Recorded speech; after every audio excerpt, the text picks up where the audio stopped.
Assalamualaikum warahmatullahi wabarakatuh dan selamat pagi. Bagaimana kabarnya hari ini anak-anak? Nah, ibu harap kalian masih ingat yel-yelnya ya. Ketika ibu menanyakan kabarnya, kalian jawab, aku sehat, aku hebat, yes. Ibu harap kalian selalu dalam keadaan sehat ya, dan tetap semangat dalam melaksanakan pembelajaran daring. Hari ini kita memasuki tema 1, subtema 1, pembelajaran kelima. Adapun tujuan pembelajaran kita pada hari ini yang pertama, siswa dapat menentukan pengamalan sila Pancasila yang sesuai dengan cerita.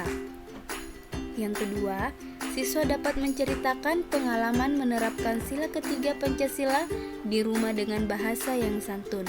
Yang ketiga, siswa dapat menuliskan makna ungkapan yang terdapat dalam kalimat. Langsung saja kita memasuki materi kita pada hari ini. Udin dan Mutiara rukun dalam melaksanakan tugas-tugas di rumah. Mereka mempunyai tugas membersihkan rumah dan halaman.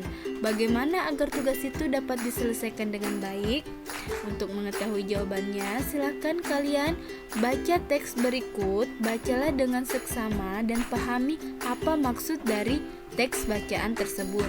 Namun sebelum kalian membaca dengan seksama, sekarang dengarkan dulu ya ibu yang membaca teksnya. Kebersihan rumah tempat tinggal Udin selalu terjaga. Setiap anggota keluarga bertugas menjaga lingkungan rumah.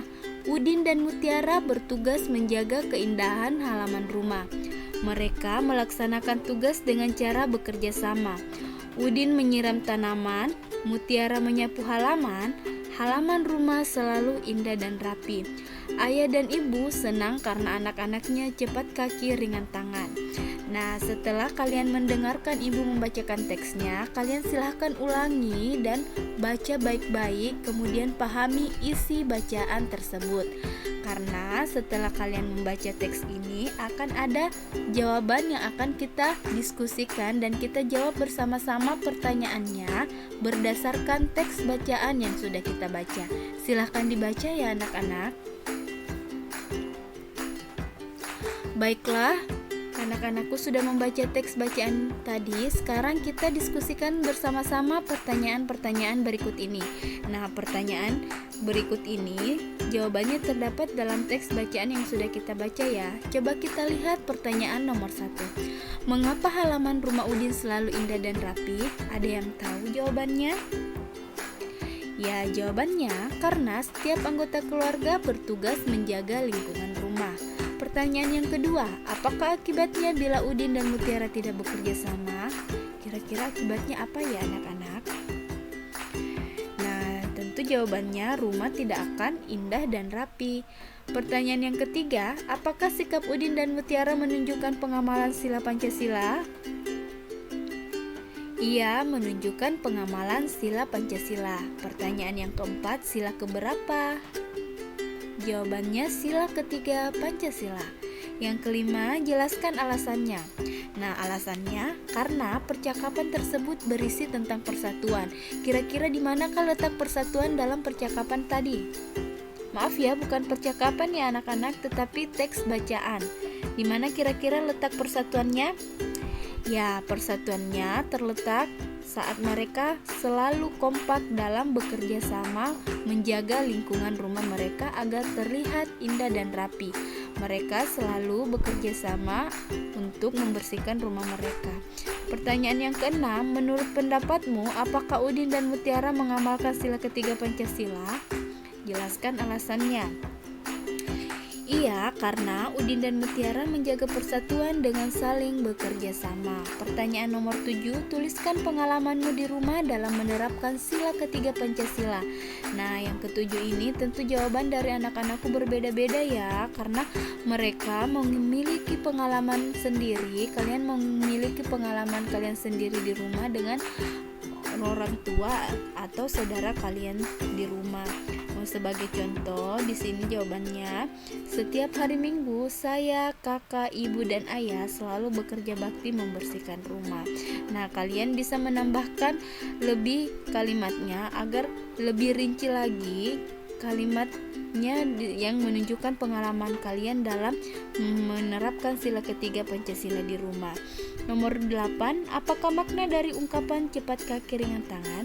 Nah, arti ungkapan dari cepat kaki ringan tangan adalah rajin bekerja. Jadi anak-anakku, sekarang kita sudah mendiskusikan ya pertanyaan-pertanyaan yang jawabannya terdapat dalam teks bacaan yang sudah kita baca. Sekarang, Udin dan Mutiara tidak hanya rukun dalam melaksanakan tugas, mereka juga rukun dalam bermain. Kira-kira sikap apa yang harus kita jaga ketika kita bermain? Ada yang tahu anak-anak? Agar kita tetap rukun saat bermain, kita harus apa?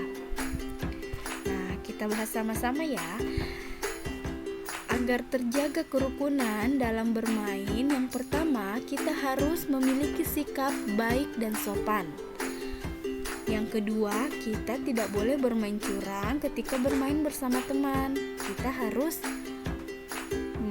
harus adil atau kita harus sportif dalam bermain. Kita tidak boleh bermain curang ya, karena bermain curang merupakan contoh yang tidak baik. Yang ketiga, kita harus saling membantu jika teman dalam kesulitan. Jadi jika ada teman yang meminta tolong atau kita melihat teman sedang merasa kesulitan, maka kita sesegera mungkin untuk menawarkan bantuan terhadap teman kita. Yang keempat, tidak boleh mengejek. Yang kelima, harus saling menghargai. Yang keenam, harus berkata jujur. Dan yang ketujuh adalah saling percaya. Jadi ketika anak-anakku menerapkan sikap-sikap ini dalam bermain bersama temannya, tentu saja kerukunan akan terjaga. Kalian akan baik-baik saja dengan teman kalian dan kalian tidak akan bertengkar dengan teman kalian. Kalian akan merasa hidup damai ketika kalian menerapkan sikap-sikap ini di dalam bermain bersama temannya anak-anak. Anak-anakku, untuk tugas satu kalian ada pada halaman 37, yaitu ceritakanlah pengalamanmu dalam menerapkan sila ketiga Pancasila di rumah. Jadi anak-anakku, silakan kalian videokan saat kalian menceritakan pengalaman kalian dalam menerapkan sila ketiga Pancasila. Ingat ya anak-anak, bedakanlah bercerita dengan membaca. Jangan membaca buku yang sudah kalian tuliskan jawabannya, tetapi cobalah kalian berlatih untuk bercerita menggunakan bahasa yang sederhana, menggunakan bahasa kalian sendiri, dan ceritakanlah pengalamanmu ketika menerapkan sila ketiga Pancasila di rumah. Kemudian untuk tugas kedua kalian juga ada pada halaman 37 ya. Silahkan dibaca dulu kalimatnya. Kalimat nomor 1 sampai 5. Di dalam kalimat nomor 1 sampai 5 ini terdapat ungkapan. Nah, di dalam kalimat ini kalian tuliskan ungkapan-ungkapannya, kemudian tuliskan juga arti ungkapan yang terdapat pada kalimat-kalimat yang ada di atas. Kalimat yang ada di nomor 1 sampai 5 ya, tuliskan ungkapannya, kemudian tuliskan artinya. Nah, baiklah anak-anakku, cukup sekian materi kita pada hari ini. Anak-anakku harus tetap semangat dan jangan lupa ucapkanlah terima kasih kepada ayah dan ibu kalian ataupun wali kalian yang telah mendampingi kalian belajar di rumah.